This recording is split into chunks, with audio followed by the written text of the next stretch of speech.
Yep. Inside, I want to kill myself. We are on an 0-7 run over the last 2 days. After tonight was just complete bullshit. So that's how I'm going to start off this show. Horrible Sunday, 1-5. I don't even know what to tell you about that. I just don't want to do this anymore. I have never seen anything like this, man. With the slump continuing, 2 straight losses, not a good day at all. 0-4. I just have not had a good season, man. What can this slump that I'm on? The slump continues. I've reached a new peak, actually. With I'm gonna burn my Bruins hat, man. I don't know what is going on with the Bruins. March 8th, is that what it is? I don't even know. It's March 9th, I think. Who even knows, man? I don't know what day it is anymore. I don't even know what day it is anymore, man. Back with you after the worst day that I could possibly have. Back with you, as I always am. Until I die, at least. 0-2 yesterday, and yesterday did not go well for me. 0-5. The worst month that I've ever had in my 18 years doing this. I don't know what to even tell you about this anymore. Broke the slump yesterday as the slump discontinues. The slump continues. Somebody fucking kill me, please. I don't even know what I should do at this point other than potentially end it all.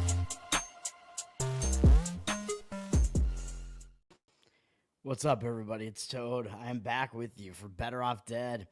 Friday, I believe. Everything's a blur, baby. I think it's Friday, July 18th. We're coming back from the Major League Baseball All-Star break, of course. Hopefully you guys enjoyed the All-Star festivities or just didn't watch them at all, which is probably more recommended, I would say. We went into the All-Star break pretty hot on this show, by the way, on a 6-1 run, I believe. Almost all of it in baseball with one WNBA play mixed in there as well, I believe. The last time I spoke with you guys, I believe was, when was that? That was Sunday, right? Sunday was the last day of Major League Baseball action. I did not give you guys any WNBA plays during the break. Didn't give out any plays at all. I actually handicapped the WNBA. Didn't feel like WNBA alone was enough to justify doing this show, so I didn't do it, and I did not have any plays. I didn't like any of the WNBA stuff, really, though, so I just kind of avoided it completely. Sunday, finishing off the MLB plays that I gave out on the show, it was a 1-1 day after I believe I went 5-0 the prior 2 days. Detroit Tigers, they could have won that game on Sunday, man. I thought they were going to potentially avoid the sweep there, and it was I believe they were winning the game early, 2-0. They blew the lead. They had a tied game later in the game, and then it just unraveled against the Bullpens, man. And they wound up losing 8-4, but the game was a lot closer than that final. And then speaking of close games, we did have a winner on Sunday as well on the Philadelphia Phillies. It was close. They won 2-1, but they did get there. It was a winner. The full game handicap, I don't know if it was necessarily completely accurate, but it was pretty good, good enough. And then as far as the Major League Baseball stuff, I did put out a video on Instagram just because I figured you can follow me on Instagram, by the way. Off Dead Bettor. Bettor Off Dead on Instagram, baby. I put out a home run derby video. I did not recommend actually betting the home run derby. I don't really recommend that because it's such a crapshoot, but man, I had that thing wrong. Cal Raleigh, he's just a beast, man. The big dumper. He was dumping home runs into the stands there, and he wound up winning the whole thing, which I did not expect. I thought it was going to be James Wood maybe or O'Neal Cruz. Those are the guys I kind of liked, although Cruz was a little bit injured going into the break. But as I mentioned on my video, those two guys had the rest.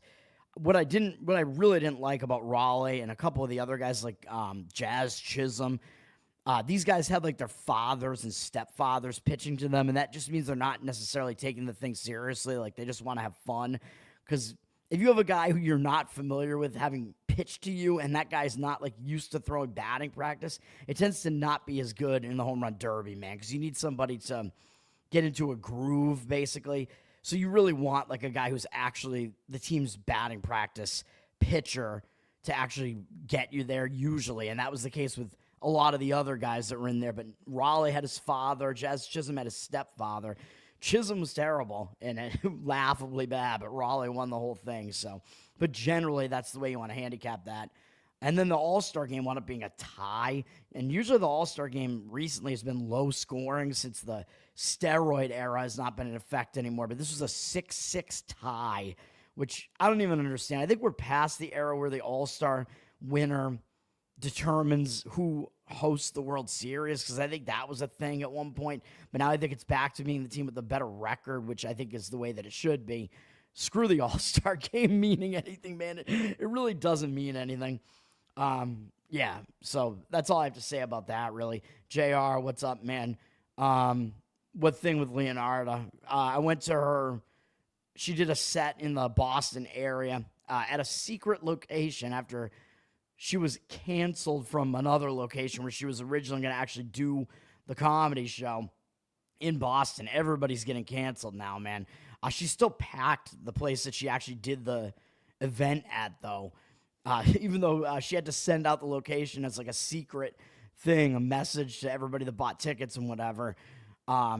Yeah, so I went to that. It was an awesome show, man. She had a lineup of other canceled comedians. They were all good comedians. It was a great lineup of comics, man. And Leonardo killed it again. She decided to do a dating game part of it where she had some single woman who might have been the only single woman in the audience get up there, and she asked for single men to get up there to compete to win a date with her at the end of the night. So I was like, fuck yeah, all right, I'll do it.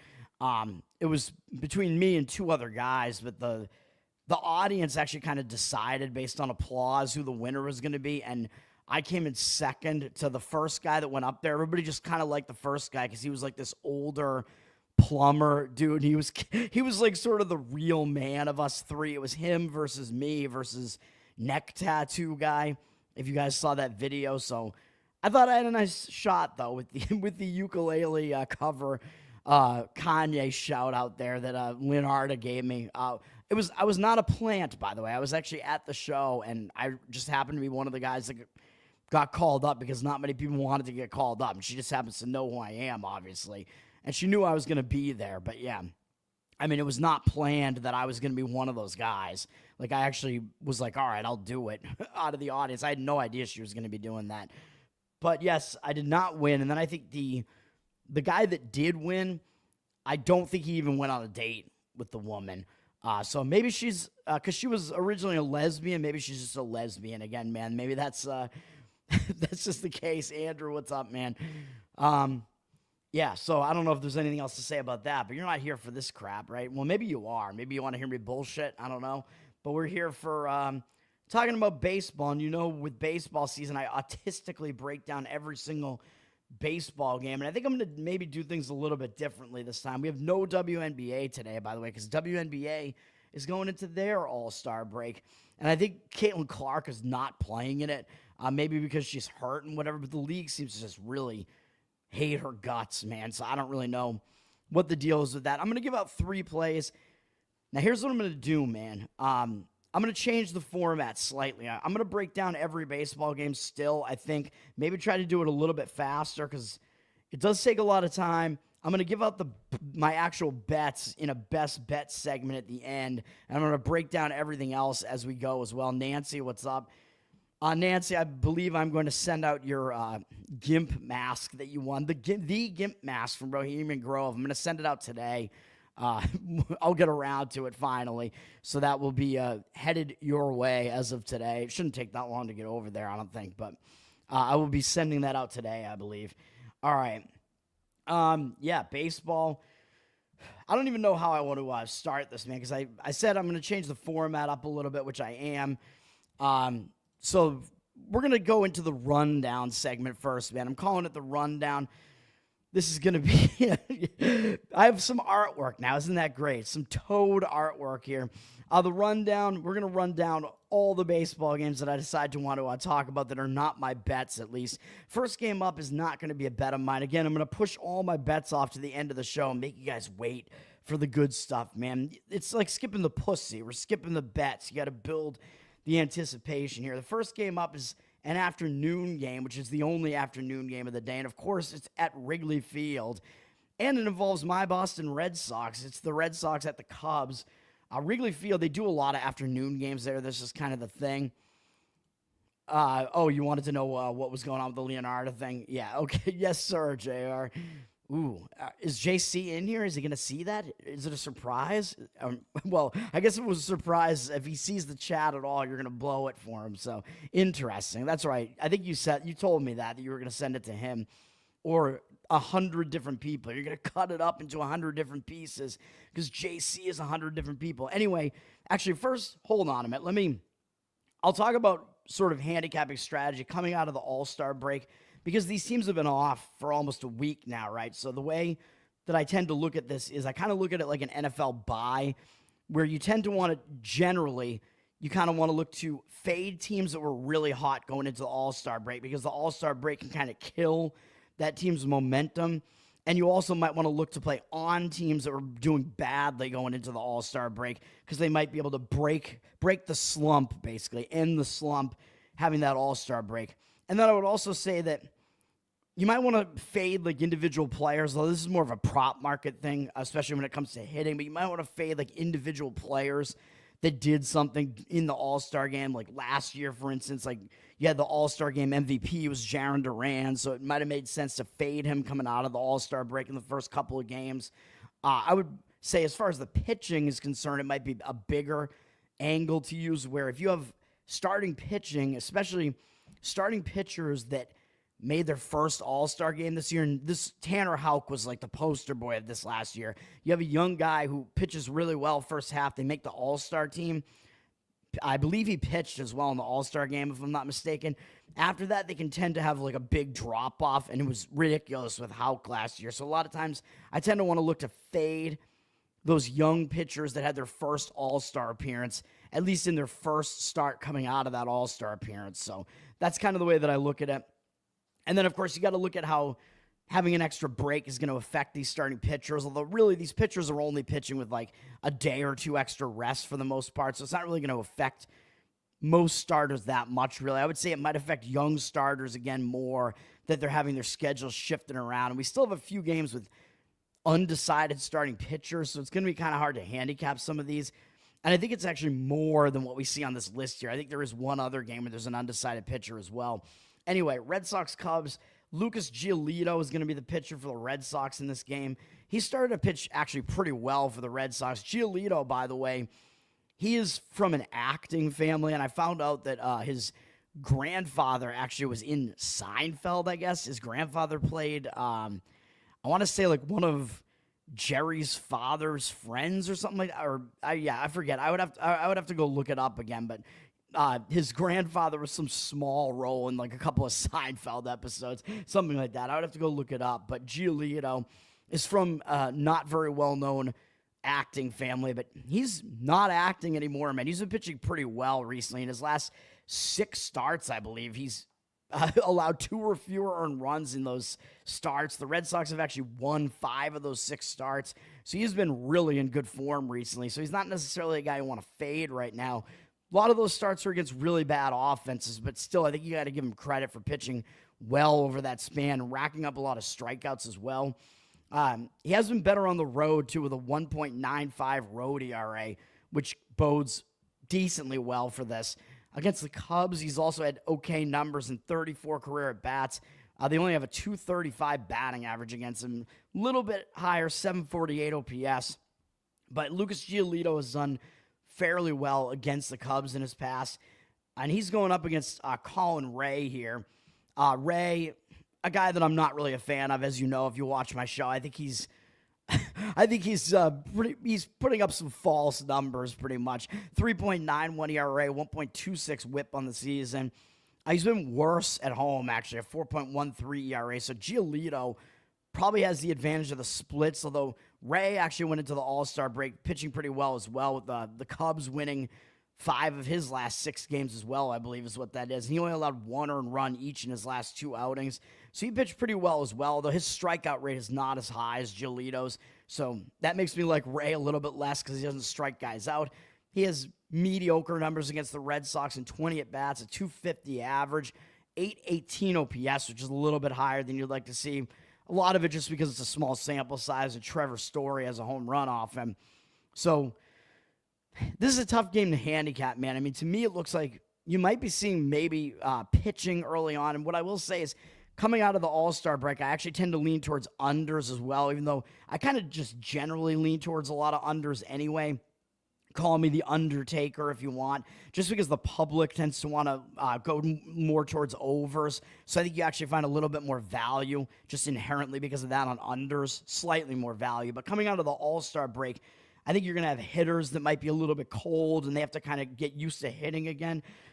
So they might come in a little bit out of form here. And of course, the very first game out of the All-Star break, all the bullpens are rested.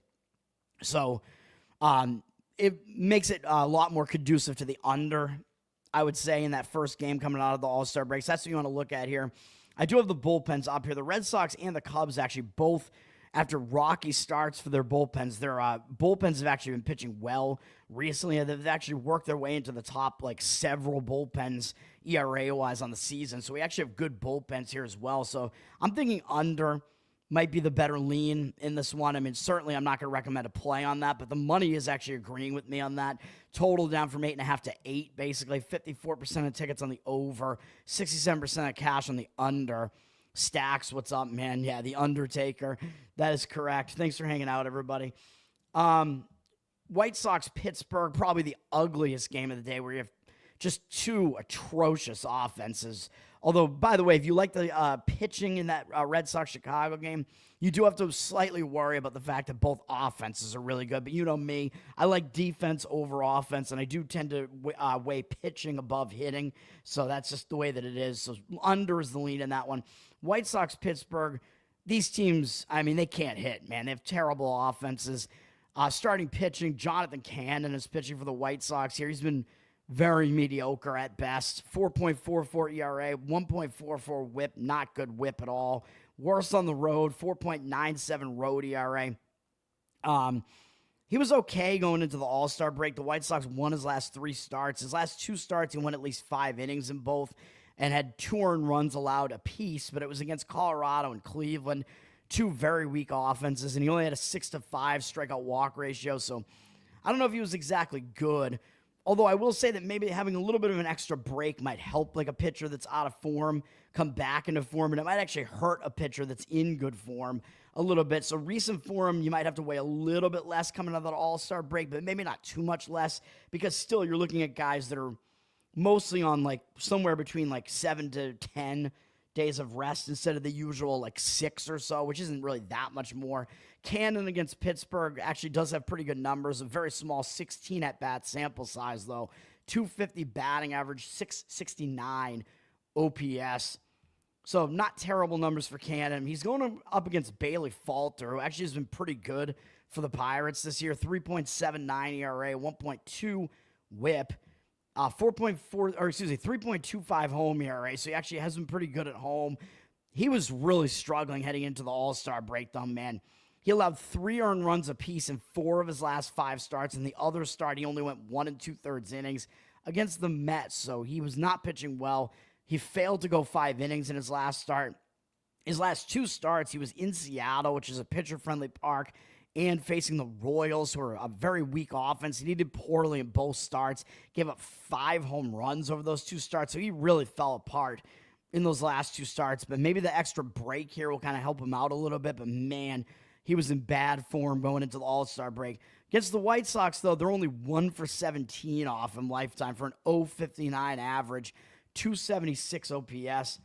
So the White Sox have not hit him well. So again, I mean, to me, it looks like we might be looking towards another under here, although I know you have to worry about the bullpens being pretty bad, although they are rested. So I tend to think maybe that you want to go, if you want to go with an under in one of these games with totally rested bullpens, I think maybe still going full game isn't out of the question here, even if they are bad bullpens, because they at least have their best relievers available. The money coming in on the over, though, a little bit, jacking this up from 8 to 8.5. 72% of the tickets, 88% of the cash on the over. Not sure I really see that, though. I mean, yeah, Cannon's not a very good pitcher, but we have weak offenses here, man, and the pitchers aren't that familiar to the hitters, and the hitters haven't done that well against them. And again, the hitters might be cold, so it's the way I look at that game. We have Anaheim at Philadelphia, but we don't know who Anaheim's starting pitcher is going to be. Philadelphia has Jesus Luzardo listed as the starting pitcher here. He's really kind of fallen off after he had a great start to the season. You kind of thought that maybe he wouldn't be able to keep that up, but I didn't expect him to have this much of a drop-off. But he's really dropped off to the point where now he has a 4.14 ERA, but a 1.41 whip, which is quite awful. He's been worse at home as well with a 4.53 ERA. He did have a good start on his last start before the break. He had 7 strikeouts in a 7-inning shutout against the Giants.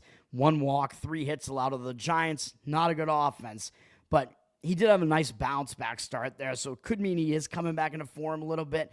He does have really good numbers against Anaheim in 36 career at-bats, 194 batting average, 654 OPS allowed. Not bad numbers there. So I think Luzardo might do okay in this game, but we don't know who Anaheim's going to have as a starting pitcher, man. In Anaheim, we know their bullpen's really bad. Philadelphia's bullpen also really bad. But if you like Philadelphia in this game, which I do think they're going to have a starting pitching edge here, you're going to be laying a big price for that. They're looking like they're in the minus 200 price range for the money line on the full game here. So it's very difficult to even tell you what I think you should do with this game at all, man. I mean, like a Philadelphia run line maybe isn't out of the question, but I mean, this is a game that would be one of the least bettable games in my opinion, especially not even knowing who the starter is going to be.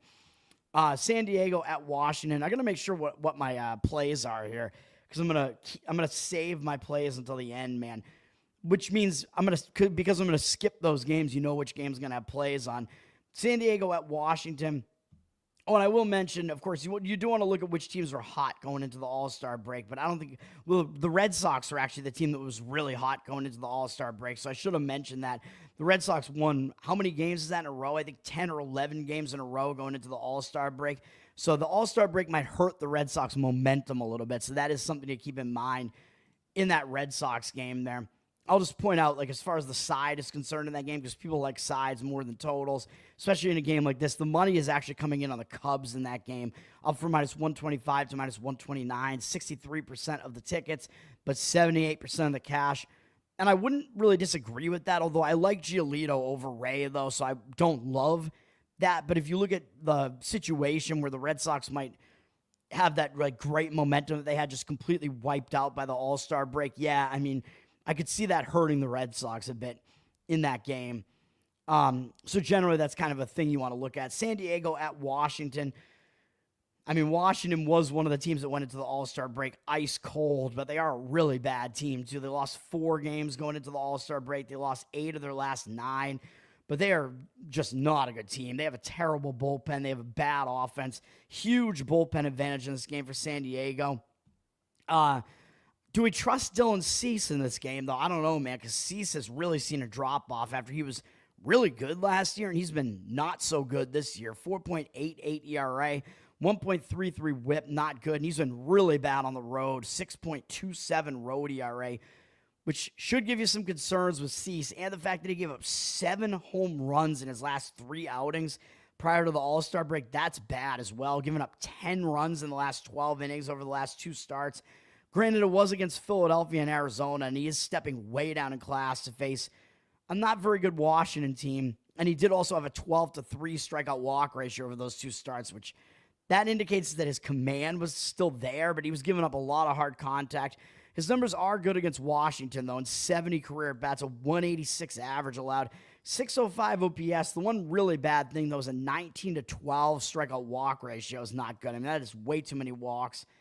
Nathaniel Lowe, by the way, if you're looking for player props, is 5 for 11 off him with 2 home runs and 5 walks and no strikeouts. So he does hit Cease quite well, and he's part of the reason why Cease has a really bad strikeout walk ratio against them. Although overall, I think Cease should do better in this game. I think having that extra time off, stepping down in class to face a bad Washington team that doesn't typically do that well against him, I think might help him a little bit. Washington has Michael Soroka pitching. Not a good ERA for him, 5.35 ERA, although his 1.16 whip kind of indicates that he's not all bad. His ERA is above 5, both home and away, so that's not good. His last start, he had maybe a little bit of a bounce back because 2 starts ago he got rocked by the Red Sox for 7 earned runs. So the Red Sox have really become kind of an offensive force. Their offense has become quite good. His start after that, he still only went 4 innings against St. Louis, but he only allowed 2 earned runs. That was a little bit better, although he was really inefficient with his pitches in that start. Washington has still lost 6 straight starts for Soroka, so probably not good. And we are looking at San Diego probably having an offensive edge in this game as well. Their hitting just generally is better than Washington's, but Soroka actually does have good numbers against San Diego in 24 career at-bats, 208 batting average, 519 OPS. So what do we want to do with this game? I mean, an under first 5 innings maybe, because if you want to go with an under, you do not want anything to do with Washington's terrible bullpen, man. Even though, yes, they are rested, but their bullpen is so bad. I brought it up on MLB.com this time. I think this is just a better view of it. Washington has the absolute worst bullpen in Major League Baseball with a 5.88 bullpen ERA on the season. So you really, I think, don't want to involve their bullpen. The money does look like it's coming in on the under, down from 8.5 to 8.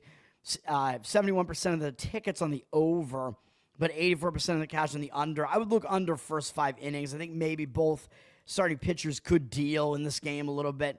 Once it gets to the bullpens, though, I would not really want to risk it with having Washington's bullpen in there. San Francisco at Toronto. I kind of like Toronto in this game, and I will say this almost made being a play for me with Toronto. I was definitely looking to Toronto here, potentially a play on Toronto. This is the last one that I left off of the actual card here. Would be like a Toronto money line play, or maybe you want to go run line or split the bet between the two. But Toronto, they were on a hot streak, and then their hot streak ended, and they went into the All-Star break on a bad note, losing 2 games to the A's going into the All-Star break. And even though, yes, this is technically a return home spot, I don't really look at that when it's an All-Star break in the middle there, man, because, of course, these guys were on a break, man, so they've already gotten home. They've already done what they need to do at home, because in the middle of the season, I always like to look to fade teams that return from a long road trip because they have to get back to family life. They have to maybe adjust to a new time zone. They have stuff to do, and they don't have a whole lot of time to do it, but because they had the whole All-Star break pretty much to do that, I think that's going to be less of a factor here. So I don't really factor the return home spot in coming out of the All-Star break. So I do lean to Toronto in this game. We are looking at San Francisco having a great bullpen, the best bullpen in baseball, but Toronto's not even that far behind. Toronto's in the top 10 bullpens with bullpen ERA, so they've been doing pretty well as well. So the bullpen's not really a huge disparity there. San Francisco also has Justin Verlander on the mound.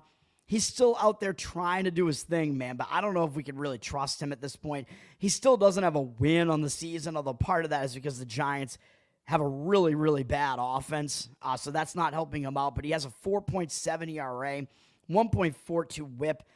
Bad numbers for him. He's been a little bit worse on the road as well with a 4.99 ERA.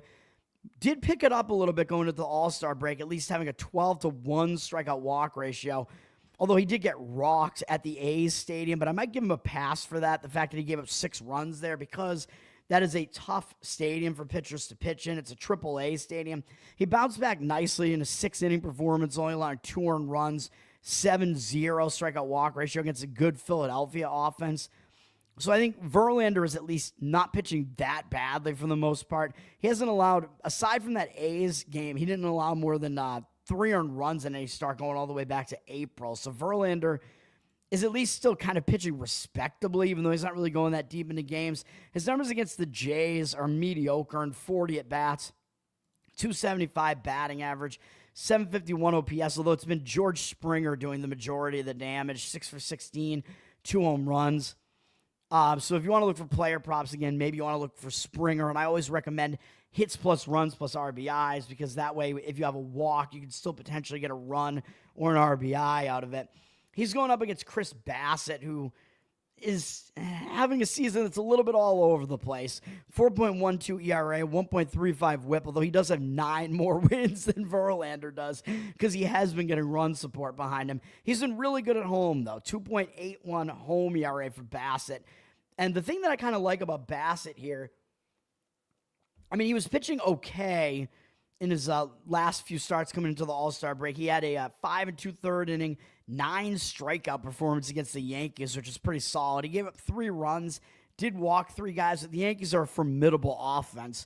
So I would say that's a good start. And then he did have a 6-inning, 1-run performance against the White Sox after that, which is good. The White Sox are a bad offense, though, and he only struck out one guy in that game. So that's a little bit of a concern that the strikeout numbers went way down. But the thing that I do like about Bassett is they actually gave him a tune-up, because I think what they realized is, oh, shit, he pitched on the 8th.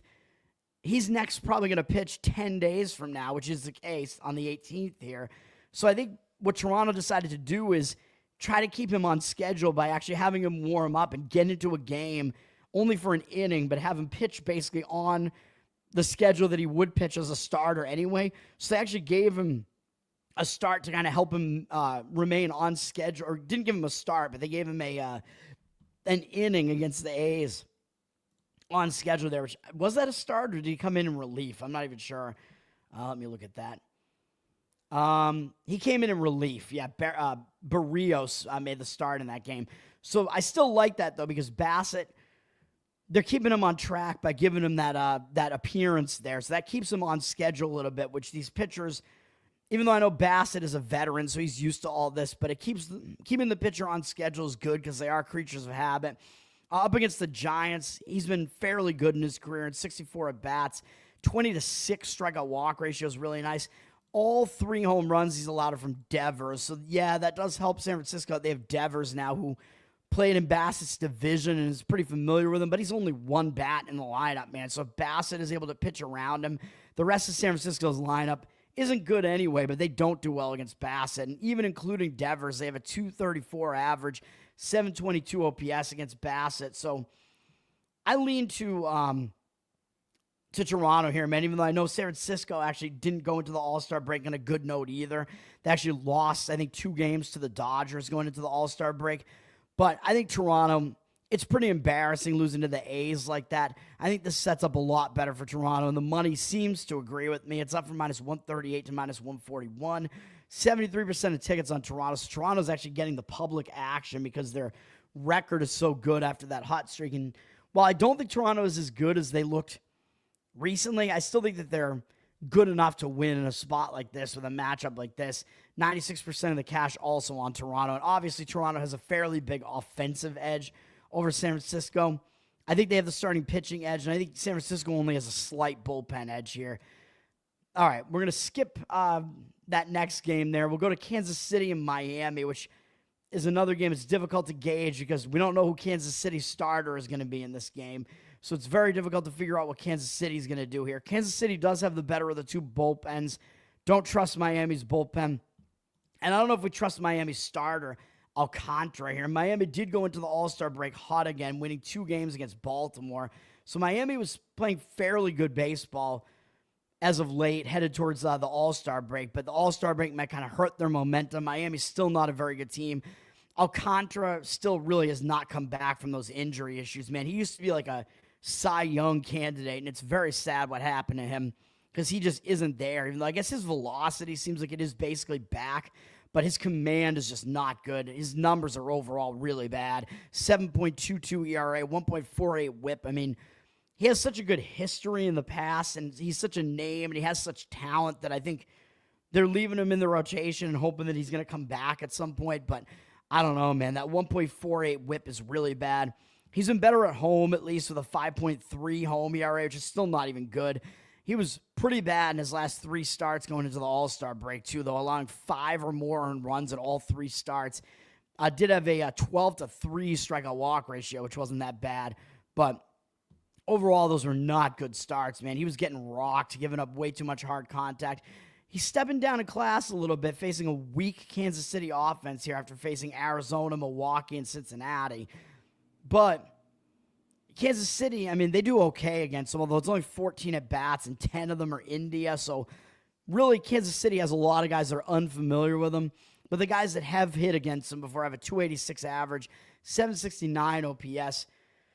I guess maybe because it's such a small sample size, though, maybe you want to put more stock into the fact that Kansas City is a bad offense and they haven't seen Alcantara before. So maybe Alcantara will actually do a little bit better in this game. We don't know who Kansas City is going to throw out there again for their starters. So that makes this hard to figure out what's going to happen in this game. Based on what ESPN is saying here, it looks like Kansas City is going to be a small road favorite, which even that looks a little bit strange because the Royals are below 500. So it might look like there might be some value taking Miami as a home underdog to the public. They might perceive that, but the public might not even be wrong in that case, man. Because if you're looking at the Royals maybe trying to go with a bullpen game or having some spot start, maybe they'll decide on one of their actual starters to go here, though, because they're coming out of the All-Star break. So all their starters are going to be pretty much ready to go coming into this one. So I don't know, man. But Miami, at least you kind of know what you're going to get as far as who their starter is going to be. But I guess you don't know what you're going to get out of him. So it is a difficult game to handicap. A's at Cleveland. Interesting matchup because these teams played not that long ago, I'm pretty sure, at the A's. Yeah, probably about a month ago, maybe a little bit over a month ago. So I think we're looking at two starters that actually were just seen by these opposing lineups. So the starters might have a little bit of a disadvantage because the offenses might be a little bit familiar with them here. Cleveland went into the All-Star break on a high note. They'd swept Houston, and then they took 3 out of 4 from the White Sox. I know it's not impressive beating the White Sox. Cleveland is still a very unimpressive team, very bad offense, mediocre bullpen. A's, though, have one of the worst bullpens in baseball. So the A's have the better offense out of the two, but the worst bullpen out of the two. So you got to figure out what's going to happen with these starting pitchers. J.P. Sears is pitching for the A's. 4.79 ERA, 1.25 whip on the season. Mediocre numbers at best. Although he's been better on the road away from that atrocious stadium that the A's have to play in. He's allowed 13 home runs at home and only 6 on the road. So he has been significantly better on the road. 4.14 road ERA. So you can trust him more on the road. And he's been fairly good in his last few starts, really. Even the one against Cleveland last time out wasn't that bad. He went 5 innings, allowing 3 earned runs, 5-2 strikeout walk ratio. And then he only allowed 3 earned runs across the last 3 starts combined. And the A's won all 3 of those starts. Although his strikeout walk numbers were a little bit iffy, although in the last 2 starts, 12-2 strikeout walk ratio is looking a little bit better. So Sears, I mean, he is pitching fairly decently right now, and those are home games as well, so he actually started pitching better at home, although it was against San Francisco and Atlanta, who Atlanta's offense hasn't even been that good recently, but San Francisco's offense, really not good. Sears against Cleveland, though, even though their offense isn't that good, he was mediocre last time out against them, but overall, Cleveland has done okay against him in 51 at-bats, 294 batting average, 718 OPS. So I don't know if we completely trust Sears here, and I do prefer Slade Cecconi pitching for Cleveland here, even though Slade, I mean, it's such a ridiculous name. It's almost as bad as Blade. Let's name our kid Blade, man. Let's name him Slade. Although it does kind of have a ring to it where it almost sounds badass in a way. It's somewhere between cringe and badass. But I think Slade is a pretty I think Cecconi is a pretty talented young pitcher, though, man. 3.44 ERA this year, 1.27 whip in his first season with Cleveland, although he's been worse at home with a 4.95 home ERA. So the home road splits don't look good. But he has not allowed more than 3 earned runs in any start since the start of June, which is pretty good. And he's gone at least 5 innings in all but one of them. And that was the only start where he allowed more than 2 earned runs in that span. So he is pitching pretty well. A 14-4 strikeout walk ratio in July over those 2 starts in July, allowing 2 runs apiece against Detroit and Houston, who are pretty decent teams. Last time out against the A's, he was pretty good in 7 innings. Considering the fact that it was at the A's stadium, it's pretty good that he shut them out. 3 strikeouts wasn't very impressive, but 1 walk, 6 hits allowed, and no runs. You'll take that any day of the week, man. That was a good start in a hitter-friendly ballpark. So including that start, he's been good against the A's in 32 career at-bats, 219 average allowed, 483 OPS. So I think Cecconi probably has the upper hand of the 2 starters, and I know he hasn't been as good at home. Slight lean would be to Cleveland in this game. Cleveland is down from minus 135 to minus 127, but they do have 75% of the cash coming in on them. So it looks like maybe that move on the money line might have been false because it's in complete conflict with where we see the cash coming in. And we have 64% of the tickets on the A's in this game. So it does look like it's kind of a pros versus Joes scenario setting up here, where it looks like the Joes actually are coming in and they want the A's as a slight underdog price. because I don't even know why. I guess because the A's have the better offense, so the public just gravitates towards the better offense. Cleveland still has the better overall record, even though, yes, I think Cleveland has been playing above what their level actually is because they're really not that good. But, yeah, that's the handicap there. I mean, I do think Cleveland does have the pitching edge throughout this game. A's bullpen is trash, so probably Cleveland is still the right way to look, even though I do think Cleveland, again, I mean, the fact that they were hot going into the All-Star break. Their momentum could be a little bit hurt there. Yankees are going to be at the Braves, and the Yankees are undecided on their starting pitcher. And I guess we can look at the market here to see if they've actually decided on a pitcher yet. We still see Anaheim is still undecided here. Kansas City undecided. Yankees undecided. And what was the other game that I talked about? I think those are the only three, right? So there are two more with undecided pitchers, though, and this is one of them. With the Yankees, and then we're going to have Arizona with an undecided pitcher as well. So I don't know who the Yankees have as a starter. As far as the bullpens, neither bullpen is really that trustworthy. The Braves, have actually kind of climbed the ranks a little bit as far as their bullpen. Kind of surprising me the Braves are actually now in the top 10 in bullpens, which is kind of crazy. The Yankees are kind of middle of the pack bullpen-wise, bottom half actually a little bit. So we do have a Braves bullpen edge in this game. Although, obviously, the Yankees have the better offense. The Braves may very well have a starting pitching edge here, though, because we don't even know who the Yankees are going to start here. Spencer Strider is pitching for the Braves. He's trying to come back from an injury where he missed significant time with an injury, and he's trying to come back this year, and his numbers are starting to get pretty good. 3.94 ERA, 1.17 whip, so I do like Strider. When he's on, he has really good strikeout stuff as well. He has a 3.3 home ERA, so he's been good at home as well. And it does look like his strikeout stuff is back. He had 11 strikeouts last time out at that horrible A's stadium. It did hold him to 3 earned runs. He did walk 3, so his walk numbers have been high, walking at least 3 in 3 of his last 4 starts, which I don't love. But he went at least 6 innings in all 3 and didn't allow more than 3 earned runs in any of them. And he hasn't allowed more than 3 earned runs in any start since the first start of June. So he is in pretty good form right now. He still did have a 17-4 strikeout walk ratio over the 2 starts in July so far, so his strikeout stuff is there. Yankees don't have a whole lot of familiarity with him. They only have 4 guys who have hit against him before. They've done okay against him. It's a small 23 at-bat sample size, but he does have a really significant strikeout rate against him. 13-1 strikeout walk ratio. A ton of strikeouts for Strider. More than half of the at-bats against the Yankees have resulted in the K. Against the Yankees, he has held him to 261 average, which is pretty good given that the Yankees' offense is good. 726 OPS isn't really that high either. Goldschmidt does have a home run off him, but Strider overall has been pretty good. So I think we're probably looking to maybe, could be a lean towards Atlanta. I mean, the Braves have such a bad record that the Yankees are going to be the public team coming into this one. Atlanta, I believe, also went into the All-Star break on a bad note, if I'm not mistaken. Yeah, so they did lose to St. Louis, even though they had won a couple of games prior to that.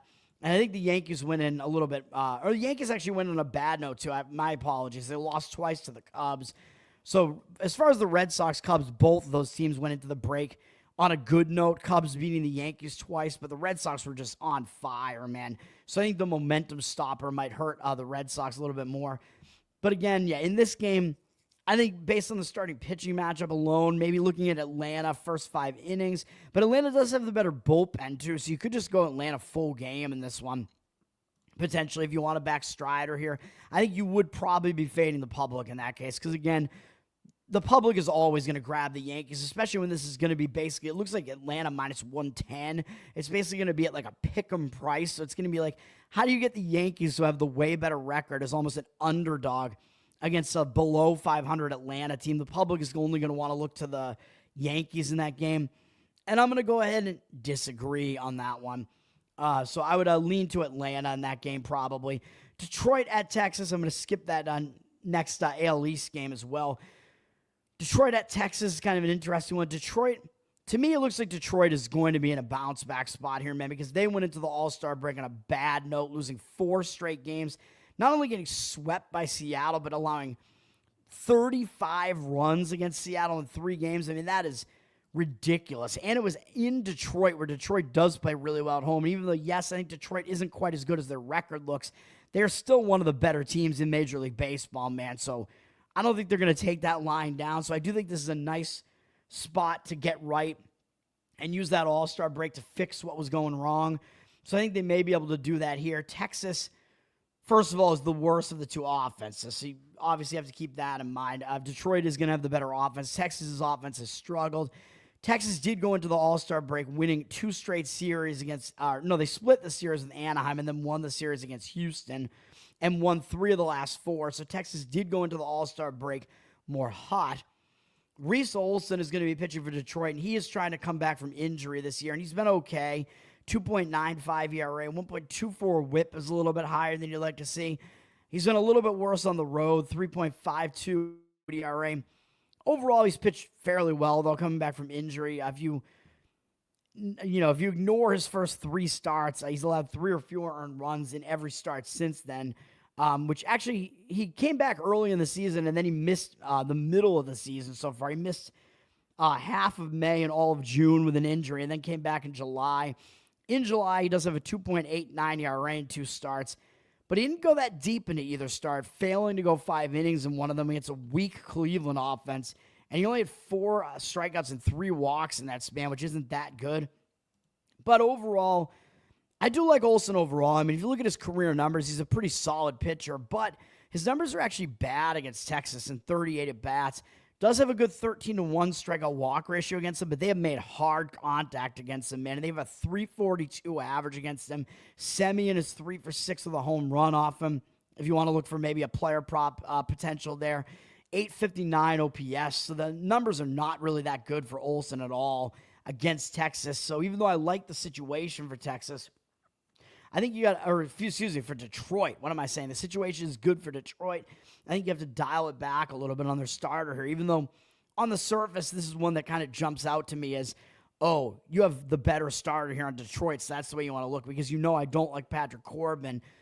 But I'm hesitating a little bit, man, even though, I think Corbin is certainly the worst of these 2 pitchers. He's been one of the worst pitchers in baseball over the last couple of starts, and he actually has had a pretty productive season for Texas, but he is starting to regress a bit. And I think he's becoming the Corbin that we know that he is. 4.15 ERA this year, 1.32 whip. His whip is becoming pretty high here. He's been better at home, though, 3.79 home ERA. Did fairly well in the last few starts going into the All-Star break, allowing 3 or fewer earned runs in all 3. Texas won his last 2 starts, allowing 2 earned runs in each of those. Had a 9-3 strikeout walk ratio over that span, which wasn't that bad. Last few starts, he had a good strikeout walk ratio in the prior 2 starts as well. The last 2 starts of June, 12-1, even though he did get hit hard and gave up some runs. So Corbin, he's not exactly in the worst form right now, although his numbers against Detroit aren't really that good. In 87 career at-bats, 287 batting average, 836 OPS, and he's allowed 6 homers to them. 2 apiece from Baez and Torres. So Corbin has not exactly been that good against Detroit. So I think I still am probably going to lean to Detroit in this game, but the money is coming in completely opposite that. So I don't want to do it, but it's actually a strong market read on Texas. 60% of tickets are on Detroit, but Detroit's dropped from -120 to -109. Money thinking Detroit's just too heavy a favorite because the public likes Detroit because they have a decent offense. They have the better offense of the 2 here, certainly, which is going to attract the public's attention. And the public just likes the team with the better record here. But 60% of the cash is actually coming in at Texas. So this is a strong market read on Texas. So I would not want to buck that at all. Even though my initial read on this game was kind of had me thinking, oh, well, Detroit, we have comparable bullpens at least here. We have Detroit with the better offense and Detroit with the better starter. But the market is, and Detroit, kind of in a bounce back spot. But the market is saying otherwise here. Minnesota at Colorado. This is a pretty ugly game, too, with 2 bad offenses. But I don't know, man. I don't like the bullpens. Minnesota's bullpen has actually been shockingly bad this year. They're in the bottom half for sure. They're actually in the worst 10 bullpens with a 4.14 bullpen ERA this year. And, of course, Colorado's even worse than that. And it's not good pitching in Coors Field. So you have 2 bad bullpens here. Even though the offenses are weak, I don't like either starter either. So this game, I'm thinking that we might want to be looking towards an over in this one. Zach, what's up, man? Royals, yeah. And Red Sox, thank you, sir. Yeah, that's right. Red Sox will be playing this afternoon. As far as the Royals, we don't even know who the Royals have as a starting pitcher today, man. So I don't know, man. It might not be the greatest situation setting up for the Royals in that one. Minnesota at Colorado, though. Man, I mean, Chris Paddack. Well, at least for the Royals, by the way, they do at least have the better bullpen. Miami actually probably has the better offense, though, shockingly. That's just how bad Kansas City's offense is. I mean, I do have the offenses up here, so I can actually look with the best offenses here at the top. What are we looking at here? I have it ordered by OPS as well. But we want to be looking at the worst offenses, though. Yeah, Kansas City is, whatever that is, 5th worst. And Miami's actually not even in there. Miami's actually kind of in the mediocre range. They're actually kind of a mid-tier offense, surprisingly. Okay, Minnesota at Colorado. Chris Paddack pitching from Minnesota. I mean, haven't been a fan of what he's been doing recently. His ERA is up to 4.95, 1.28 whip. I mean, he was pitching effectively early in the season, but he's just not getting it done now. And he has a 5.5 road ERA, and he's pitching in Coors Field now.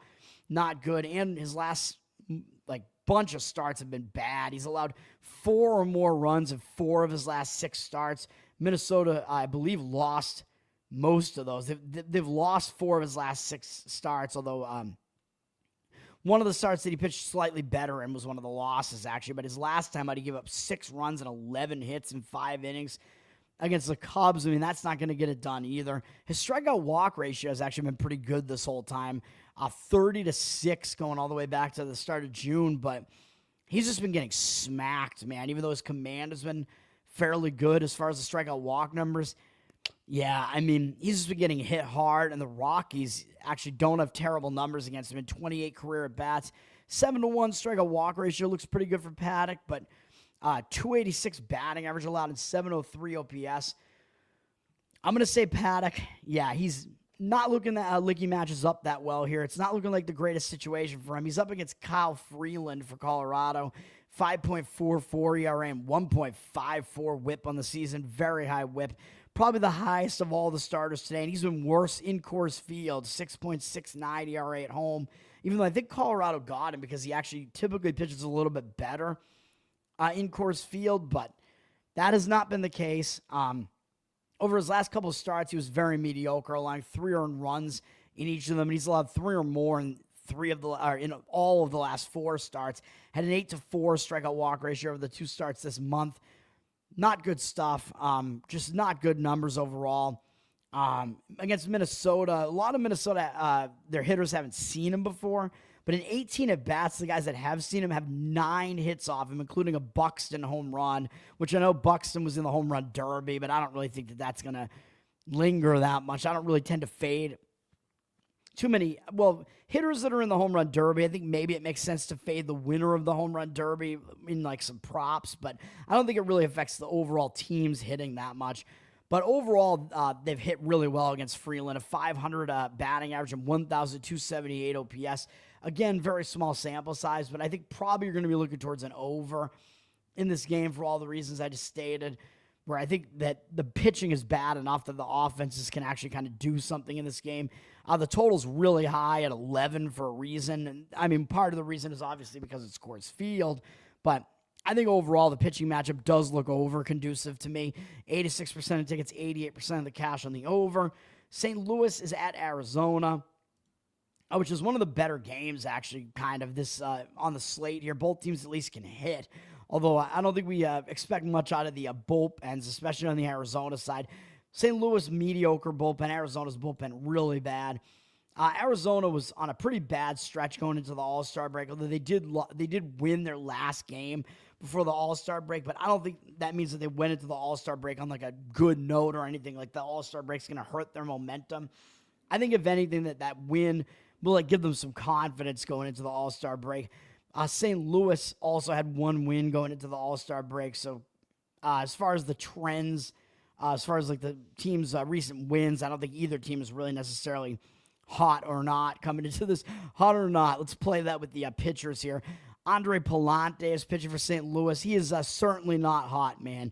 4.49 ERA, 1.3 whip. Not good numbers on the season. Has been better on the road. 3.98 ERA on the road. But we're talking about pitching in Chase Field here, which is a pretty difficult place to pitch. And even though he went 6 innings in his last start before the All-Star break, he gave up 7 runs, man, against Washington. That is abysmal. I mean, they left him in, figured maybe they would save their bullpen in that game, I guess. But, man, you give up 7 runs to Washington, that is not good. Although he had allowed 3 or fewer in every start going all the way back to the first start of June, which was against a bad Kansas City offense, and he gave up 7 runs in that game. So he actually had some better outings against some of the better offenses that he faced. So it's almost like Pallante just doesn't pay as much attention to the weaker offense. So he did have a good one-hit shutout for 7 innings against Pittsburgh in the start before the Washington start. But his strikeout rate has gone down as well. 4-3 strikeout walk ratio of the last 2 starts is not good. It's a very low strikeout rate. Does have good numbers against Arizona in the past, though.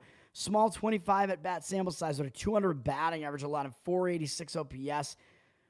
Not that bad for Pallante, so he actually doesn't have bad matchup numbers against Arizona. I know ESPN says Fott is pitching, but I don't know if we want to break him down just because it looks like he's probably not pitching because we see undecided here on the board for Arizona now. It looks like Arizona's going to be a small favorite in the -120 to -130 range probably. But I don't know what we want to do with this otherwise, man, because we don't really know what's going to happen in this game. So I don't know if Fott is actually pitching, although I guess just because ESPN lists him, if he is indeed pitching, I mean, he's been way worse this year than he has in some of his starts, some of his seasons in his career. 5.16 ERA, 1.31 WHIP, not good numbers. Better at home, though, 4.27 ERA. And he did start pitching better going into the All-Star break, allowing 2 or fewer earned runs in 5 of the last 7 starts, I believe is what that is. Or 4 of the last 6, excuse me. My stroke vision is coming back in here, man. As I mentioned in one of my shows last week, the stroke has kind of fucked up my vision so that it throws me off as far as like how many rows I'm looking at here. But he did allow 4 earned runs in the other 2 of those 2 starts, and Arizona did lose 4 out of his last 5. But he himself actually hasn't pitched that bad over the last 4 starts. At least he actually has a 26-4 strikeout walk ratio. So that does tell you he actually does have some command recently. Mediocre numbers against St. Louis, 43 at-bats, 256 average against, 761 OPS against, but I don't even know if we should pay that much attention to that because, again, Fott might not even actually pitch today, so we'll see. That remains to be seen. David, thank you, sir. Welcome back to you as well. All right. Houston at Seattle. Actually, hold on. How many of these games do I have? Actually, that's going to be the last play that I have on the board, so I'm going to get back to all 3 of my bets in a second, and we'll finish with Milwaukee and the Dodgers. And this is an interesting one, man, because I was thinking we want to fade Milwaukee here, man, is what I was thinking, because they just swept the Dodgers, okay, at Milwaukee. So it's not road revenge here, but still, this is a revenge series for the Dodgers, man. Milwaukee just swept them very shortly before the All-Star break, and Milwaukee didn't lose any of their momentum. They didn't have any letdown. They continued by sweeping Washington, and they went into the All-Star break on a 7-game win streak. So I think that All-Star break could hurt Milwaukee's momentum, man. So I'm looking at this, and I'm like, I don't want anything to do with Milwaukee here, man. Dodgers, yes, they went into the All-Star break on a decent note as well, winning their last 2 games against San Francisco, but that broke a horrific streak that the Dodgers were on. The Dodgers had lost 7 games in a row. So I think you got to think that the momentum killer is really on the side of Milwaukee. The All-Star break would serve as a momentum killer for them and not so much for the Dodgers here. Looking at the bullpens, we actually have 2 fairly bad bullpens at this point. I mean, the Dodgers are in the bottom several bullpens, which is ridiculous. 7th worst. Who would have thought that would be the case? And the Brewers are in the bottom half, although they've actually gotten a little bit better. So the Brewers actually do have a bullpen edge in this game. Both teams can hit well, though the Dodgers do have the hitting edge in this game. And I do think I have to give the starting pitching edge to the Dodgers here. Milwaukee has Quinn Priester on the mound. I know he's looked pretty good in some of the outings this year, but I don't know if I trust him. 3.55 ERA, 1.25 WHIP, not bad. 4.09 ERA on the road, so he's been a little bit worse on the road. Did start struggling a little bit more of his last 2 starts, even though Milwaukee has been really hot behind him. Milwaukee has won his last 8 starts in a row, not losing any of his starts going all the way back to the end of May, which is crazy. And he allowed, 1 or fewer in all but 1 start in June. Since then, he's been a little bit worse, though, against bad offenses in Miami and Washington. He actually had a 5.06 ERA in those 2 starts and only a 9-4 strikeout walk ratio and allowed 3 home runs in those starts. So Priester did go into the All-Star break not pitching as well, man, although his start against Washington was actually decent and was a bit of a bounce back after his worst start there against Miami. Dodgers also have basically not seen Priester. Conforto is the only hitter who has seen him before. He's 1 for 3 off him with a single, no walks, no strikeouts. But none of the Dodgers hitters besides him have seen Priester before, so that might mean Priester might have a little bit of an edge here, because when you do have a young guy who's a little bit talented like that, like Priester is, they might have a little bit of an edge against the hitters that haven't seen him before. So Priester might have a little bit of an edge there. Emily, what's up? Thanks for hanging out. But still, I think I have to give the edge to Glasnow here, man. I mean, he's just the way more proven pitcher. I mean, there's a reason why the Dodgers traded for him, and they got him to be basically one of their aces, man. And he just came back from injury. Xerox, what's up, man? Yeah, NHH, that is right, man, even though I'm suffering the consequences. Glasnow, I mean, he's been pretty good when he has pitched this year. 3.52 ERA, 1.22 whip.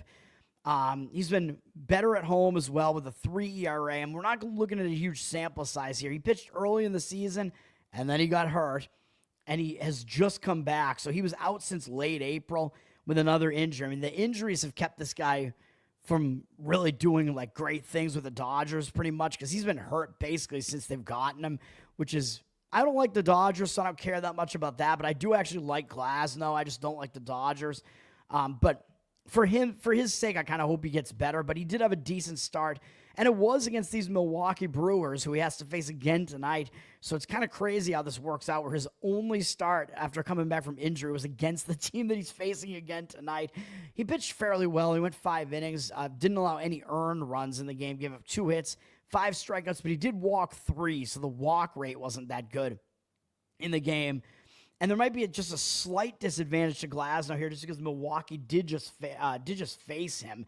So it is kind of a weird situation where Priester didn't pitch in that series against the Dodgers, I guess. So Priester actually has a little bit of an upper hand, which might be why when we look at the market, the money is actually coming in on the Brewers here. And it might be because Priester actually is the pitcher that has the unfamiliarity edge here. But still, Glasnow, I mean, he's not a mystery to any team, really. I mean, he's a veteran. He's been around for a while. So even though the Brewers did just see him, I still think he's got an upper hand against the Brewers. And if you look at his career numbers against the Brewers, they're ridiculous. Like, that start that he just had against the Brewers was probably one of his worst starts against them. They have 43 career at-bats against him. He has an 18-4 strikeout walk ratio, an 0.93 batting average, only 4 hits allowed, and a 333 OPS. So Glasnow has actually completely dominated them. So I'm looking at this, and I just think the Dodgers have too much of an edge here. Even though Milwaukee does have a bullpen edge, the Dodgers, I think, have a starting pitching edge. I think they have a hitting, well, they do have a hitting edge as well, and I think they have the momentum edge as well, because I think Milwaukee, just their momentum could be killed by that All-Star break. Although, granted, obviously Milwaukee will still be focused here. I mean, when you're going out to play the Dodgers, you're going to go out and be focused. And the money is disagreeing with me. The money is coming in on Milwaukee. Dodgers have dropped a little bit from -185 to -183. 68% of tickets, only 64% of the cash on the Dodgers. I will certainly not give this out as a play, although I was sort of maybe looking that way a little bit. But, yeah, other than that, I don't have a whole lot to say about this. I was considering maybe giving out a play on the Dodgers run line. And I think if you do play the Dodgers, that's probably the way that you go, even though they are at home. So you won't get the last at bat from the Dodgers. But typically when the Dodgers do win, they do typically win by more than that 1.5 run, going back to like last year. So usually you want to play against the Dodgers, or if you want to play the Dodgers because they're always such a heavy favorite, you got to look towards run line or look towards them on the run line or something like that. You could get really granular with this and play just because Glasnow is like the most predictable factor of this, I think, is the fact that he dominates Milwaukee. So you could look to play Milwaukee's team total in the first 5 innings under, and you might be able to get you probably have to go under about 2 on that, maybe, or 2.5. Maybe you could get even a 2.5 on that. I don't know. I haven't looked at the market. It's a very granular market, and it seems very risky to do that. But I think maybe that might wind up being a way to look at this game. Because I think Glasnow does have the upper hand based on his pitching matchup stats. Xerox, what's up, man? The greatest comeback story for me? Maybe, man. I don't know. Or I might die on the streets of Boston. It's 50-50 right now, man. Or something that isn't either of those things could happen, man. Who knows? Wills, what's up, man? Or Will, I should say. Right? Thank you, sir. Happy Friday to you as well. Dude, I don't even know what day it is, to be honest. Scott, what's up, man? Thanks, everybody, for hanging out. Dude, we got a lot of viewers here today. This is the comeback right here, baby. We're back after taking the All-Star week off. We are back with Bettor Off Dead, baby. And I've changed the format, so now you know what time it is, man. We're going to get right into this. We're going to get into the best bet segment. Let's go, baby. We got this little, the Toad artwork going. Hell yeah. Let's do it. Even though those playoffs, dude, I mean, yeah, whatever. ChatGPT doesn't know what the fuck's going on. You're not going to have NBA, NHL, and MLB playoffs going on at the same time, but whatever. Let's get into the 3 bets that I have today, man. You know that those are the pussy, the games that I skipped. Yeah, we're going to suck today's dick. We're going to get to the best bets, man. Hopefully when I'm descript this, it's going to get the it's going to figure it out and split that off, so it's going to be easier to actually find my bets. That's what I'm trying to do here, man, because descript hasn't done a good job at splitting each game that I break down into a chapter. But maybe I'm just so schizo and all over the place. Maybe it fucks with descript, and descript can't figure it out. But maybe this will at least help people if they want to just go to the best bets and just see what the best bets are. You know, it's going to be towards the end of the show, but also you might get the chapter from descripting it. We will see. First one, so I'm going to have 2 unders, as I mentioned. I like unders coming out of the All-Star break, man, because I think the offenses might come out a little bit cold. And I think because you have the rested bullpens, that's an advantage as well. And I am going to have a weird first 5 inning side money line as well. But we're going to start with the unders, and the first one is going to be a play that the public is not going to like this one, man. Reds, Mets going under the total of 8. I actually like this one quite a bit, and I do think there's market agreement on this one. I saw it out there at minus 105. I mean, you might be able to get it at under 8.5 as well, and I don't know what you have to pay for the under 8.5, but those are not key numbers in baseball, so do with that information what you will, but you definitely do not want to wait until this gets to 7.5, because it does look like it's actually trending that way. It looks like the money is agreeing with me on this one pretty strongly. When I looked at this game, I was like, yeah, this looks like an under to me. Public is obviously going to want to be on an over here because, I mean, you see Mets, Reds. I mean, both of these teams can put up some offense. You see a couple of pitchers who aren't exactly like the name pitchers here, so public's going to want to look over, and I don't agree with that. Even though I don't love these bullpens, man, but I'm going to go with the bullpens being rested here. If you want to go first 5 innings under and just go with the starting pitching matchup, I think that's an okay way to look as well. But I think just because we do have the rested bullpens here, I think we can go with the full game under in this one, even though I know we're looking at bullpens they're not awful, though. I mean, the Mets were good early in the season. Both of their bullpens still do have bullpen ERAs under 4 on the season, so that's not bad. They're both mid-tier bullpens, so I'm okay with doing it full game here in this case, even though I know both teams can put up some offense here, but I like how this sets up, man. We got Nick Lodolo pitching for the Reds here. He's pitched well this season, 3.38 ERA, 1.11 whip. Those are solid numbers, and he's been better away from Great American Ballpark. Great American Ballpark, it's a home run conducive ballpark, and he's seen a lot of home runs get launched against him. 11 of the 15 home runs that he's allowed this year have been at home, but we don't have to worry about that here, baby, because he's on the road. He has a 2.56 road ERA, so he is a lot better on the road. He went into the All-Star break pretty good, allowing 2 or fewer earned runs in 5 straight starts. Again, my stroke vision's coming back in again. And some of those games were decent starts against good teams. I mean, against the Yankees, I know he didn't go 5 innings, but He held them to 1 run, 6 strikeouts, no walks. I'll still give him credit for that. Did okay against San Diego, did decent against Philadelphia. So he did face some good offenses in there. He's in pretty good form right now, man. Over the last 2 starts this month, a 12-2 strikeout walk ratio. And last start shut out Miami for 6 innings, coming off of that pretty decent start against Philadelphia. So Lodolo, the splits look good. He's in good form right now. And the Mets are actually pretty unfamiliar with him, man. And Lodolo, by the way, both of these starters are lefties. So lefties, because they throw at some kind of weird arm angle, sometimes the lefties have a little bit of an upper edge, an upper hand against the opposing lineups as well, just because they kind of have strange arm motions and arm angles more of the time than righties do. Because those lefties, man, they're a little bit demonic, man. They're kind of freaks of nature. But Lodolo, the Mets haven't even seen him that much. They only have 14 at-bats against him. And in those at-bats, they have not done well. 7 strikeouts, 1 walk. Yes, Tyrone Taylor does have a home run off him. But overall, he's held the Mets to a 214 average, 695 OPS. So Lodolo is unfamiliar to a lot of the Mets bats and the bats that have seen him before. They haven't done well against him. So I like how this sets up for Lodolo. And I actually like Sean Manaea on the other side, man. He's back.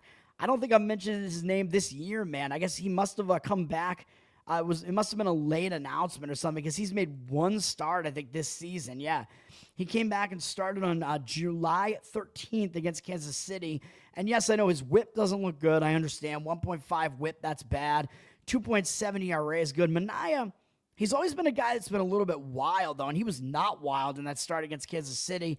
Yes, we have to temper our expectations a little bit because Kansas City's a very bad offense, but he only allowed 1 earned run. Yes, he only went 3 1/3 innings. Did allow 5 hits, which isn't that great, but he had 7 strikeouts and no walks. That tells me he was actually dealing, man. A high strikeout rates. That kind of tells me Manaea is kind of back, man. If we look at what he did last year, he was good in his first season with the Mets last year. Even though he's in his 30s now, he had kind of a resurgence last year and had a nice, basically in a complete season starting for the Mets. He had a 3.47 ERA and 1.08 whip. And if the strikeout rate in his first game this season is any indication, I think he's probably going to be pitching well again here, man. And if we look at what he did last year, I actually didn't look at his splits last year. His splits weren't that significant. He was a little bit worse at home, but his ERA was still in the 3s. Both ways. But Manaea, he is used to pitching in this stadium, so that's good, obviously. Yeah, and I think having a game under his belt is good, so I think he is going to pitch well in his second game coming back from injury. You get kind of those nerves out of the way. You get more used to pitching again. You're back in the groove. And he's been good against the Reds in 52 career at-bats. They only have 9 hits off him. Although, yes, I know 3 of them are home runs, but he's held him to a 173 average, only a 637 OPS, so Manaea does have good numbers against the Reds. 14-7 strikeout walk ratio is a little bit questionable, but I mean, that's kind of what Manaea does. So if you're going to want to play on one of his games, you kind of just have to deal with the fact that throughout his career, he's been a good strikeout pitcher, but not a very good walk pitcher. He's been a walker throughout his career, but his strikeout rate, his stuff has been good enough that it's been good. He's had a pretty good career, man. It's been good for him. So Manaea, I mean, I like the starting pitching matchup there. So again, under the 8 is the recommendation. You probably can't find that price anymore, but you could probably still find an under 8 at around minus 110, minus 115 or so, whatever. If it starts getting a little bit higher than that, maybe you could look to the 7.5. Again, in baseball, as I always talk about, key numbers in baseball are 7, 9, and 11, because if you have a 3-3 tie, 4-4 tie, or 5-5 tie, you need that extra run to happen for some team to win the game, obviously. So that's why the odd numbers are a little bit more key, and you want to get on the right side of those numbers. The next play is this weird first 5-inning money line. I'm going to go on the Baltimore Orioles. First 5 innings, I saw it at minus 102 out there. I mean, I saw full game Baltimore as an underdog, so you could look that way as well. And yeah, I know what this looks like. Charlie Morton, it's like, what are you doing, Toad? Why do you want Charlie Morton here? Well, we can explain this in a minute. By the way, both Baltimore and Tampa Bay went into the All-Star break, I think, on a bad note. So I think they're both going to be looking to bounce back. I mean, Baltimore allowed 17 runs. They got outscored 17-1 at home against Miami in their last 2 games going into the All-Star break. So that's ugly. Yes, Tampa's going to want to bounce back as well because they lost 4 games in a row going into the All-Star break. But for them, it was all against the Boston Red Sox. So that was a much tougher series, so it's really not that embarrassing, even though they lost every game. Almost all the games are close. They basically all were. So I think that's actually going to be something that kind of has more of a hangover effect for Tampa. So I actually like the idea of fading Tampa. And yes, I know it is a return home spot as well, but as I said, that doesn't really matter that much because you have the All-Star break to kind of get your stuff done at home, get your affairs in order, so the distraction isn't really there as much. But even so, I mean, Tampa might not even pay that much attention to Baltimore because Baltimore's in last place here. And as far as Charlie Morton is concerned, I know his stats this year are terrible. 5.18 ERA, 1.52 whip. He's been better recently, though. I know away he's not good either. 5.97 ERA, I know. And he's pitching in a not very pitcher-friendly park here at Tampa. Yes, I understand all that. Tampa in Steinbrenner Field here. But Morton, since they relegated him to the bullpen, man, as I keep saying when I break down all of Morton's games, man, I mean, he was starting. He was doing terrible. He's 41 years old. Looked like his career was over. Looked like he probably should just end it all, as I say, for his career, though. Not the way that I would end it all. But it got to a point where Baltimore, even when they put him in the bullpen, they lost 12 games that he appeared in. His first 12 games that he appeared in the season, Baltimore lost them all. But then after he started pitching better out of the bullpen, they put him back in the starting rotation, and they won 5 games in a row with him starting. And they've won, since they put him back in the rotation, they've won 7 of his 8 starts. And that other start, he only allowed 3 earned runs, and they lost in extra innings to Texas. He hasn't allowed more than 4 earned runs in any of those starts since he's come back out of the bullpen.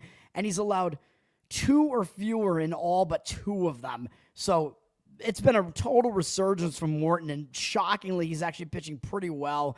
He had a 2.88 ERA in June, 32-8 strikeout walk ratio. 2 starts in July, both wins for his team against Atlanta and the Mets.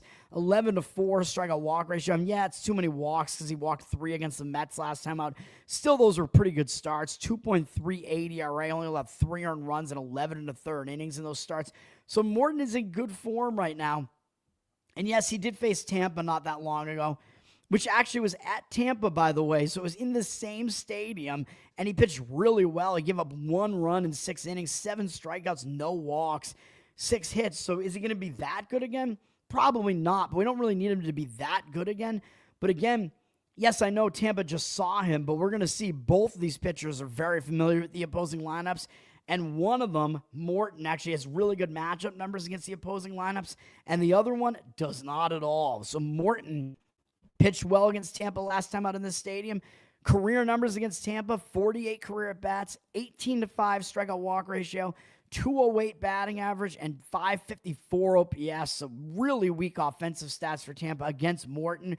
So he does really well against them. So I like the Morton side of this.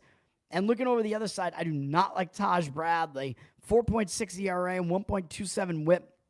I know his numbers are better than Morton's on the season, and he's the way younger pitcher, so his ceiling is probably higher, but still, he has not been getting it done. And I know the tendency is probably going to be for the public to want to look to Tampa here because they have the better record. They should bounce back, and people are going to look at the ERAs and say, well, Morton's ERA is sky high, so it makes sense to play Bradley because he must be the better of the 2 pitchers, right? But I don't really think so. He's been really bad in this stadium. 5.55 ERA at home in this stadium, giving up 8 of the 12 home runs he's allowed this season at home. So that's not good for Bradley. And speaking of being recently familiar with a pitcher, he pitched twice against Baltimore not that long ago, on June 29th and June 18th.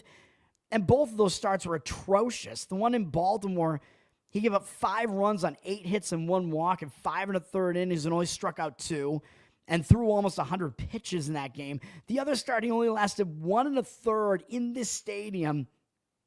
Gave up 6 earned runs and 1 1/3 on 6 hits, a 1 walk, 2 strikeouts, and gave up 2 home runs. So that is awful. So last time out, we had 2 completely different looking starts from these 2 starters. And I think it's a matchup thing, man. Like, obviously, I don't think Bradley's going to be this bad again, nor do I think Morton's going to be that good again here, but we don't need them to be that bad or that good for this to cash. We just need Morton to outpitch Bradley, and based on what they've done recently and what they've done against these opponents, and in this stadium. I think that that's a pretty decent way to look here. Bradley's numbers against the Orioles are bad. In 74 at-bats, yes, he has a good 19-3 strikeout walk ratio, but he's allowed a 324 average to them, a 972 OPS, and they've hit 6 home runs off him. 6 different batters have all homered off him. Henderson, 7 for 17 with a home run. Does a lot of damage against him. O'Hearn is 5 for 12 with a home run, a walk against him. So, yeah, some of these guys do a lot of damage, and we're going to take the bullpens out of this equation because, of course, Baltimore's bullpen is bad enough that I don't want to deal with them. They have a 4.63 ERA. They're the 6th worst bullpen in baseball, so I don't want to deal with it. Tampa's is mediocre. 3.91 ERA, so Tampa does have a bullpen edge here. So we will not deal with Tampa's bullpen in this game, and I believe Tampa does have an offensive edge overall as well. Let me see. Tampa, where are they at? They're 13th right now in batting as far as OPS is concerned, at least, and Baltimore is 20th. So Tampa does have the better offense as well. So we're going to limit it to just the pitching matchup here, the starting pitching, which I think there's a big discrepancy with the starting pitching. The money does look like it's slightly on the side of Tampa, although when I looked earlier, it looked like it was slightly on Baltimore. Action Network made it look like it was slightly on Baltimore. Either way you look at it, I think you might be able to get an underdog price on Baltimore right now, man. Tampa's just sitting at minus 120, and given the matchup numbers I just showed you, I don't think that Tampa really should even be that much of a favorite here. I think you have the matchup edge on the favor of Baltimore, and you'll be able to get the get a pretty good price on them in the first 5 innings. So that's the way that I like that one. Baltimore, first 5 innings. Robin, what's up? No, I do not. Jose to show you his. You want Jose to show you his pussy? Is that what you're saying? I know Jose has all those cats. I do not have any pets. My pets, I have de facto pets that are the pets that my other family members have, especially my parents. My parents always have huskies, so my pet right now is the one husky that my parents still have right now, though she's old right now, unfortunately. So that is Yana. You could say hi to Yana.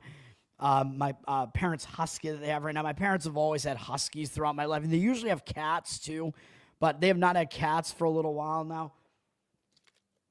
My sister also has, she used to be a dog sitter, like semi-professionally, so my sister, she always is surrounded by dogs, but she and her husband, they have a dog, an American Eskimo, if you want to say hi to him as well. And then Tanner is that dog's name. He's a rescue, and he's a white dog, and he's actually racist and comes from Arkansas. He does not like men who are not white, actually. He really does not like them. So there you go. I believe my sister and her husband actually just got 2 new cats as well, because she used to have a black cat who unfortunately passed away not that long ago. And I don't know what their cats are going to be named, but they did just get 2 cats. Jose always has a different number of cats because he breeds them. Jose is a breeder of Sphinx cats, so he probably has, like the ones that he actually uses to breed. He probably has them around for a bit longer, but the number of cats that he has obviously is going to be changing depending on what's going on with his breeding there. You're going to distract me with something in the chat. What are you going to do? You're going to show me your pets, Robin? You're going to show me your hairless pussy? All right. I assume in DMs, that means you're going to do that. Several to breed, but he sells the kittens. Yes, correct. So that's, Jose runs that operation there. That is one of his passions, man, one of his jobs. Let's get to this last play here, which is another under. It's a full game under, and it is that Houston-Seattle game that I skipped a little while ago, skipping the hairless kitties. Houston and Seattle, I like the under in this one too, man. Again, I'll say it again. We have offenses that might be a little bit cold here. We're actually fading Cal Raleigh in a way here after he's coming out of the home run derby as well and winning that thing and looking like he's unbeatable right now. So we're fading that. I know Seattle's offense has actually been good recently. So yes, we're having to fade Seattle's offense. I know they've actually risen to the 7th best offense right now. And Houston actually has the 9th best offense. But I actually kind of think both offenses playing a little bit above their pay grade right now.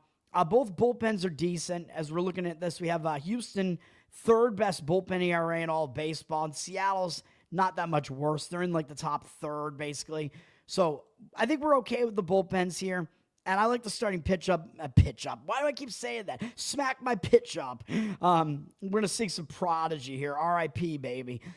Houston, Seattle. I like the starting pitching matchup here, man. Brandon Walter, I mean, he's not a guy anybody's going to pay attention to name-wise.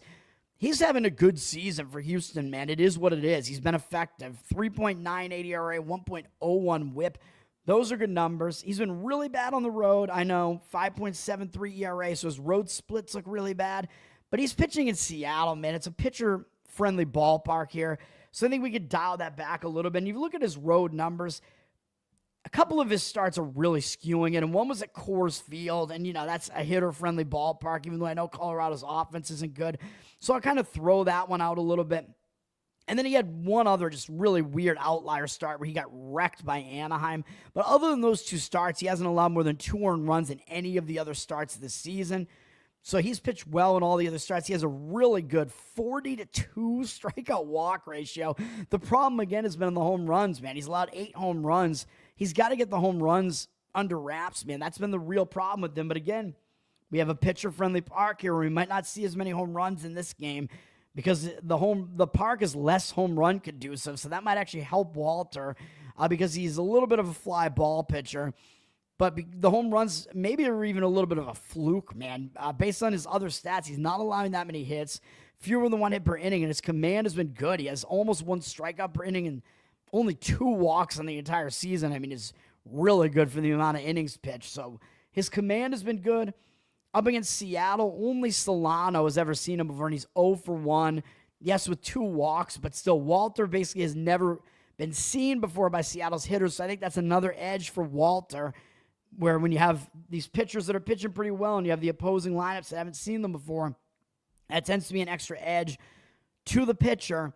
And he's going up against Luis Castillo, who, first of all, I was actually looking, when I first looked at this, I was thinking maybe we want to fade Seattle here because Seattle, they went into the All-Star break on a really high note, as I pointed out. They scored 35 runs in a sweep at Detroit. That is huge for Seattle. So I was thinking they're in kind of a letdown spot coming into this game. And Houston actually went into the All-Star break on a really bad note, losing 5 of their last 6 games. Getting swept by Cleveland and then losing a series to Texas as well. So to me, it does look like Houston is in the bounce back spot and maybe the right side here. But I looked at Luis Castillo pitching for Seattle, and I was like, I think the under is just the better way to go here, man. Because I don't really want to fade Castillo either. 3.41 ERA, 1.24 whip. He's basically pitching as you would expect him to. I mean, he's a pretty predictable pitcher for the most part. 2.29 ERA. I don't want to jinx myself here, but 2.29 home ERA. He's been really good at home. Last 3 starts, he's only allowed 4 total runs over the last 18 innings, and has an 18-4 strikeout walk ratio over that span, 14-2 in this month so far. Seattle's won his last 4 starts, even though he did give up 5 runs in one of them. Like I said, the most recent 3 have been good. He is in pretty good form right now. 2.25 ERA in the month of July, and his ERA still wasn't even that high in June, even though he did walk too many guys. 3.97 ERA in June. He's been good overall, and then I looked at his numbers against Houston, and they are good in a huge 102 at-bat sample size. He has a ridiculous 33-2 strikeout walk ratio against some very good command against Houston. It's held him to a 216 average and really crazy low 495 OPS. You usually do not see a sample size that big with an OPS that low. So Castillo does do well against Houston.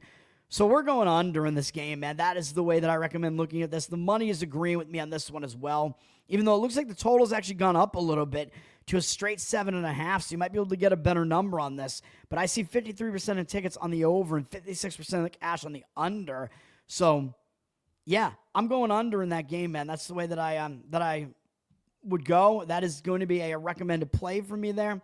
And let me just check Action Network real quick here, just to see if anything has changed here as far as these the market read that Action Network gives me. They're still actually they have the money coming in Tampa, which I don't love, but I still think that pitching matchup is just a ridiculous disparity there.